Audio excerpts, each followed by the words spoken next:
Wednesday, November 9th, 1983. The CEO of Heineken walks in the entrance of his Amsterdam office. It's almost 7 p.m. and his driver, Ab Doderer, is waiting outside. Two women step out before him. Heineken is the last to leave. He shuts the door and looks around for his armored Cadillac, but it's not there. Doderer is parked further away than usual. As he steps onto the sidewalk, he gets grabbed by the back of his suit jacket.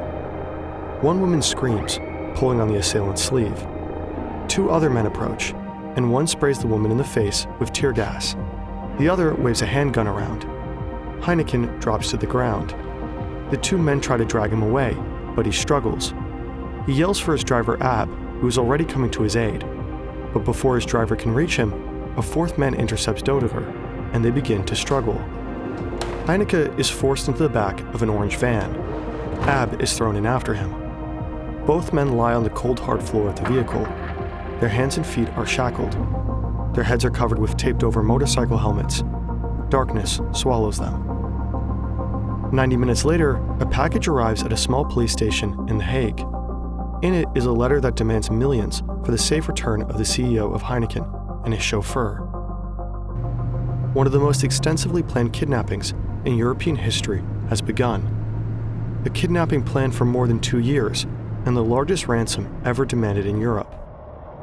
This is the story of the kidnapping of Freddy Heineken.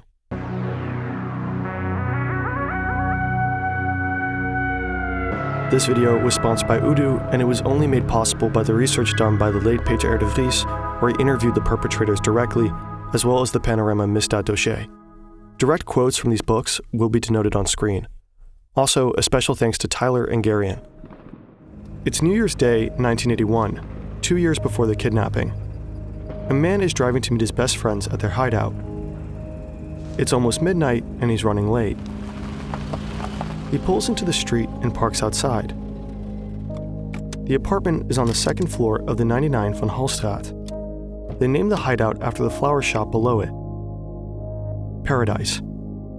He sees two familiar cars, a red Saab Turbo and a bronze Mercedes.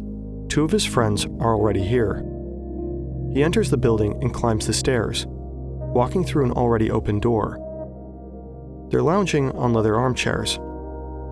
There's champagne on ice, and the New Year's countdown is playing quietly on the TV. Soon, the clock strikes midnight, and he clears his throat. Look, over the last few years, the four of us have done some good business, and sometimes earned decent money. We drive smart cars, carry thick wallets, go on nice vacations, and can always buy around in the bar. On the surface, nothing is wrong. But I feel we have been picking up scraps. The banks are being difficult, and the tax man is annoying. The market is collapsing, and interest rates are high. Even the construction business has gone bankrupt. In short, I'm asking myself, what are we doing? Our cars will be gone, our horses will be off the course, and our boats out of the water. Everything gone. Is that what we want? Can we allow that? Well, I'll tell you straight out, I would rather die. I believe that the time has come for us to take an important decision. A shot at all or nothing. To hatch a plan that will solve all of our problems in one go. Permanently. And I mean permanently. This group eventually became a team of 5. The man speaking is Cor van Hout. His friends call him Flip or Flipper for his childhood obsession with pinball. He is a notorious horse gambler and owns real estate across Amsterdam. He is the mastermind behind Operation Heineken and is 26 years old. Sitting on the couch is his right-hand man, Willem Holleder. He's muscular. His nickname is The Nose, for no apparent reason. He's 25 years old. Next to Willem, Frans Meyer nods in agreement. He's one of Cor's oldest friends. His nickname, The Professor. Nothing gets past him. He's 30. The fourth member that will eventually join is Jan Boulaert. Although he was missing that night, he's a crucial part of the gang. His nickname is The Cat, because he always tilts his head while he listens. He is the oldest of the group at age 31, and is extremely handy with tools. The last member that will join is Cor's younger half-brother Martin, who everyone refers to as Breaks. He is the youngest and also the most clueless of the group. But he's skilled at stealing cars. The orange Renault van drives off. Jan Boelaert is behind the wheel. In the passenger seat is Frans Meijer. Cor and Willem are in the back, standing over the victims. On the Weteringschans, the nose looks in the rearview mirror and notices an off-white Mercedes taxi following them, but they're unfazed. They had planned their escape route meticulously. They would ride past Frederiksplein, the Servatiestraat, and the Amstelbrug, eventually turning right onto the Weesperzijde, which would bring them onto the A10 highway, where they take the exit onto the Basisweg towards their holding location. But to get to Frederiksplein, they had to cross a major obstacle. This is the Weteringschans intersection. If they were forced to come to a stop here, they'd be sitting ducks. So in preparation, Brakes had learned how to hack traffic light boxes. He would look out for the orange van, and in case they encountered a red light, would quickly change it to a flashing orange, giving them right of way. A great idea, but this night was different. On the way to kidnapping Heineken, they spotted 15 uniformed police officers doing routine traffic stops at the intersection. They were forced to take a gamble. They couldn't risk Martin fiddling around at the traffic light box and getting spotted. They told him to go home earlier. Now, the Weteringschans intersection was the most risky part of the entire drive, and they didn't even know that the taxi driver behind them had notified his superiors, who had forwarded that information immediately to the police. It was the worst possible time to have to stop in front of a group of police officers. But when they arrive at the intersection, the police are gone. Willem tells Boelaert to run the red light. Whoa! Not so fast there, buddy. All I want to do is take a bit of your time to talk about Udo. Does that sound good? Great. Udo is the best business management software on the planet. As opposed to multiple monthly subscriptions, you have them all bundled into one. Imagine you need your own website. You can get one for free for life with unlimited hosting and support, as well as a free personalized domain name for 1 year. The Udo website builder allows you to define your goals, choose a color palette and pages, and choose a theme. The UI is intuitive and allows you to customize your website easily. You can also use AI to produce and reformulate any writing instantly. What's a website? Whoa! They cross the Amstel and turn onto Tulplein. The next phase of their plan begins. Underneath the Toronto Bridge is a bike tunnel. Earlier, they had removed a bollard, allowing them to drive through the first entrance of the tunnel. The plan is to block it with the van, but the taxi is still behind them, so they don't stop in the middle, but drive forward. The men exit the vehicle quickly. In haste, Cor drops a duffel bag filled with Uzis and ammunition, and smashes a pair of glasses on his way out. Wahle later walks towards the taxi driver with gun in hand, who gets the message, quickly backs up, and drives off. Heineken is transferred into a white Citroën GS, parked conveniently on the other side of the tunnel. Van Hout takes Doderer and puts him in the back of a second car, a Renault 20. Willem hops in. They drive to the A10 Beltway, passing the Rij, and take the turn off Havensvest towards the industry terrain, the Heining. The men pull into the open doors of a steel Romney shed and close them. The entire abduction took no more than 35 minutes. The captives' clothes are burned except for IDs and Heineken's watch. They head back to their favorite bars in Amsterdam to build an alibi. It's 90 minutes after the kidnapping. At a small police station in The Hague, an anonymous package is dropped off. It contains a Dutch letter written on German paper along with the passport and ID of Ab Doderer and the watch of Freddy Heineken. They demand a ransom. All publicity must be stopped and searching is prohibited. They request thousands of banknotes in various currencies and denominations in order to make tracing more difficult and spending easier. The banknotes must have been circulated several times and randomly numbered. The banknotes are to be secured with 2 elastic bands and packs of 100 and placed into 5 Dutch mail bags. They end the letter with further instructions for the handoff. Once the police have complied with all demands, they must signal the kidnappers by placing a message in a newspaper. The meadow is green for the hare. For future negotiations, the police will be referred to as the hare, the kidnappers the eagle. a 72-hour countdown begins. While the police had no time to prepare, the kidnappers had years. The police are flailing. They need more time and take a bold risk, one that could cost the victims their lives.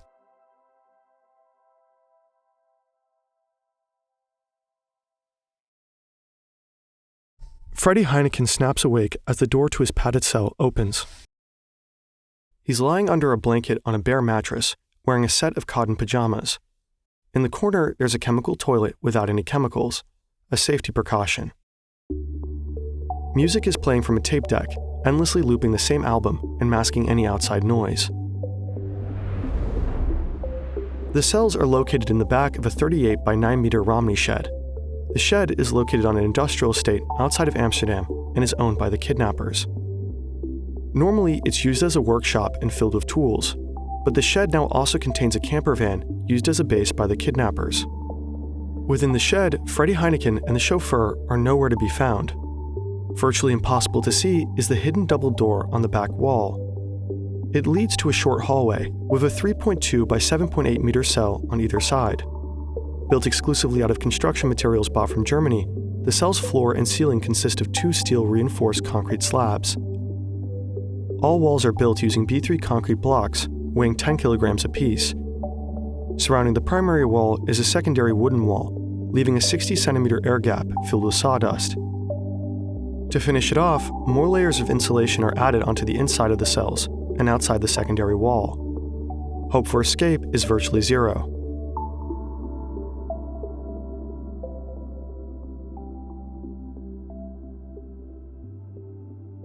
A kidnapping consists of 3 phases: the abduction, the negotiations, and the ransom collection.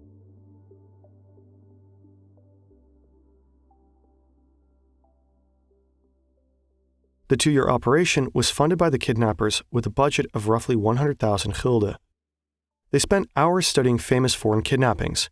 Each case was thoroughly discussed, playing out scenarios and the problems that they might face. Their victim had to be rich and able to pay fast. This narrowed their options. The royal family and famous politicians were thrown around, but discarded. The royal family was sacred. Like any politician, it attracted too much heat. They didn't want the kidnapping to become a political statement. There was Wisse Dekker, the CEO of Philips, a wealthy prospect but located in Eindhoven, too far from their home turf in Amsterdam. Anton Dreesman, director of Rome in Dreesman, was another, a solid choice in terms of wealth but not in risk. He had health troubles that would be too unreliable during a long kidnapping. They didn't want to become murderers. Albert Heijn was also a serious choice, the CEO of the largest supermarket chain in the Netherlands. He was rich, young, and had little security, but negotiating with a supermarket just had weird vibes. Albert Heijn was crossed off. The CEO of DAF Trucks was also considered for a moment, but the kidnappers weren't morons. A Dutch car company. They wanted to be rich. Finally, there was Freddy Heineken, an incredibly wealthy Amsterdammer. Unlike the others, he also gave them a motive. Holleder's father gave his working life to the Heineken company, only to be fired and take out his drunken anger on the family. The choice was clear, but now the real work began. At the scene of the abduction, the police find broken glasses and a bag filled with Uzis. They also find a stolen van, which they're able to trace to a dealership. They learn that there was another stolen car, an Opel Kadett. The police are on the hunt. They now know that the organized gangsters left in haste, and there was another car waiting to be found. But this was all part of Cor van Hout's plan. The bag of Uzis wasn't found, it was planted. Cor van Hout left it so that the police thought they were dealing with a heavily armed gang from Germany, not some Dutch dudes in a shed. The glasses weren't smashed by accident, but placed strategically. Cor knew they would be studied and waste the investigators' time. He knew that the stolen van would be traced back to a dealership where they would learn about the second stolen car, the Opel Kadett. That Opel was abandoned in a parking lot in Breda, close to the Belgian border. Once found, the police would suspect that they had left the country. Practically all their equipment, from the paper they used to the typewriters to their disguises, were all bought across the border. Any evidence that Heineken tried to take with him after the handoff would lead the wrong way. They had him, and the police were following the wrong trails. The first phase of the plan, the abduction, was complete. The second began.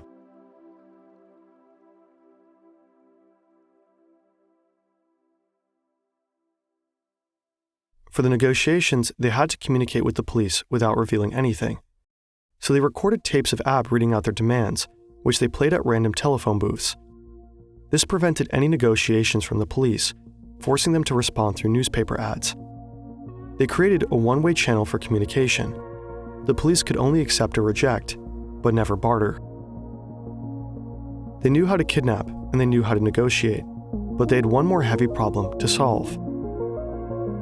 Money. The larger the sum, the harder it is to move.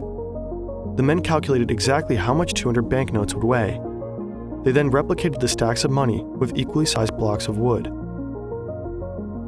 One mail bag filled to the brim weighed a staggering 100 kilograms, the equivalent of throwing around the weight of a limp adult male. They established that 5 bags was the limit of what they could carry. They counted up all the blocks. They were only 350,000 short of 35 million guilders, exactly what they were hoping for. They knew how much money they could move, but now they had to solve how to move the money without getting caught.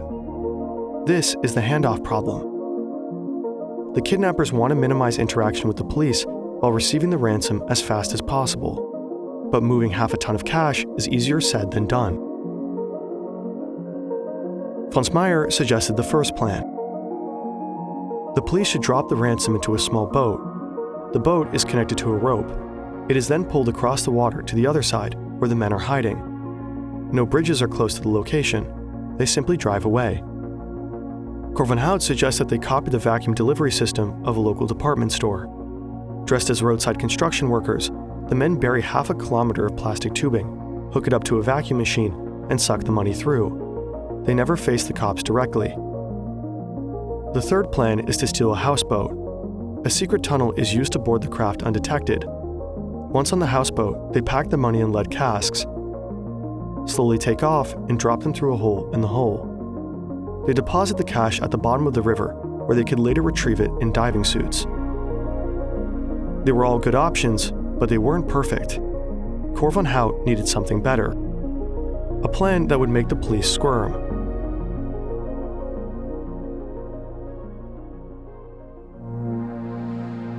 It's Tuesday, the 15th of November, 1983, 6 days after the kidnapping. The police are called and hear the voice of the chauffeur, Ab Doderer. This is an instruction for the hare from the Eagle. The hare will depart in the white VW transporter van within the next 10 minutes. Instruction: drive to the Hilton Hotel at Schiphol Airport. At the entrance to the hotel, you will find new instructions buried in a plastic container at the foot of the first lamppost on the right. Follow these instructions exactly. If the VW van is followed by anyone at all, it will be the end of them. It's the middle of the night, and Van Hout, Holleder, Boulaert, and Meyer sit in a dark apartment, overseeing the Koentunnel Road. By tomorrow night, the men will be rich beyond belief.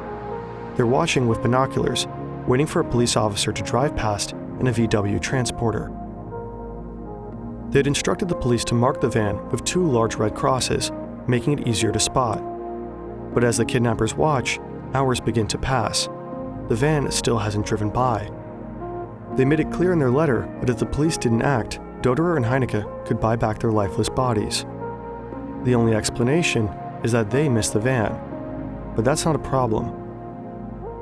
Brakes is still at Schiphol, waiting to call them when the police arrive. The 4 men move to the next position for the ransom handoff. A Hanomag van parked in the outskirts of Utrecht. But as 5 a.m. passes, they still haven't received a call. When 8:30 rolls around, the men lose hope. The police aren't going to show. In a desperate play for more time, the police gambled with the lives of Doderer and Heineken. Cor van Hout is furious. The police gained time that they didn't have before. Parts of the plan for the ransom handoff have been exposed. But if the police choose to play them for fools, they deserve the same.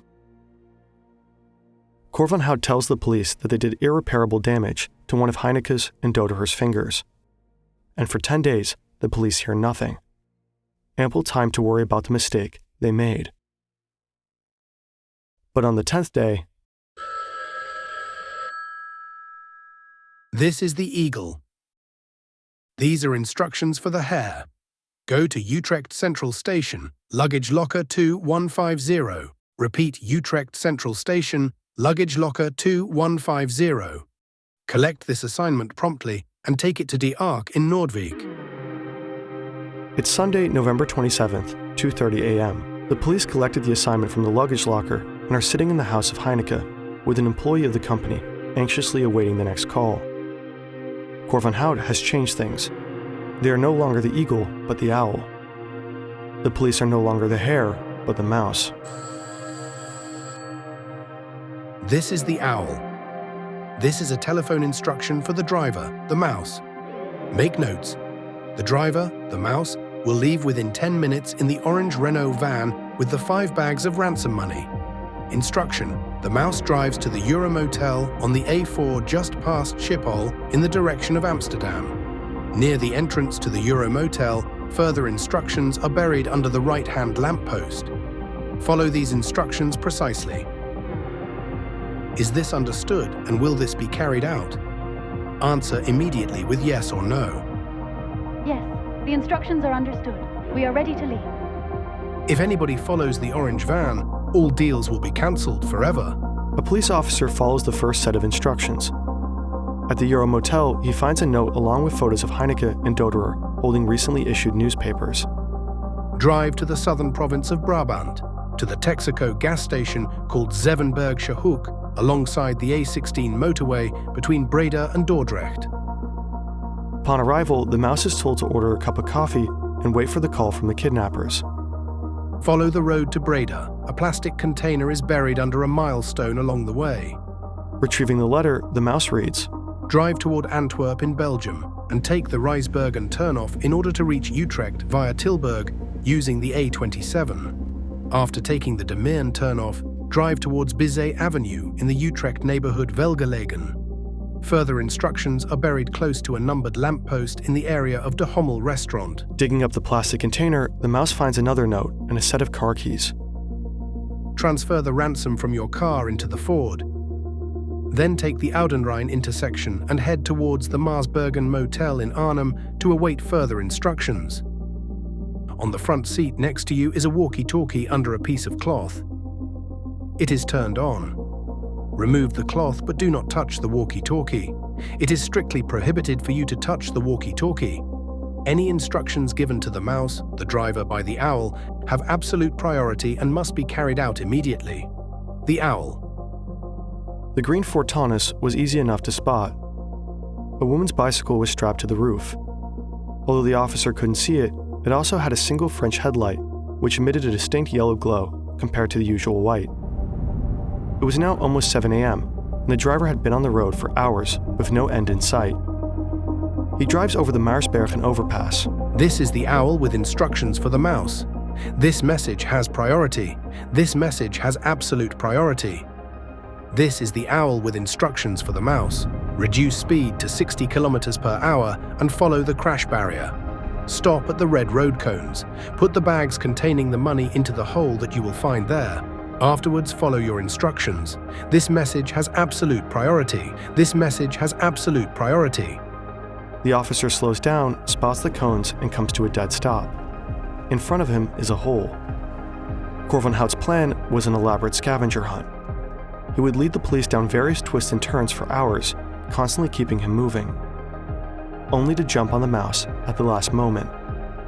The police officer did not stop at a river, a set of vacuum tubes, or a houseboat. He stops at an overpass that was found after driving more than 1,000 kilometers across the Netherlands. An overpass that met a few very specific conditions. Willem Holleder, spotter 1, standing on the edge of a field around 800 meters from the overpass. He is equipped with binoculars and a walkie-talkie. This vantage point means he can easily see the approaching car, but he is also visible to helicopters.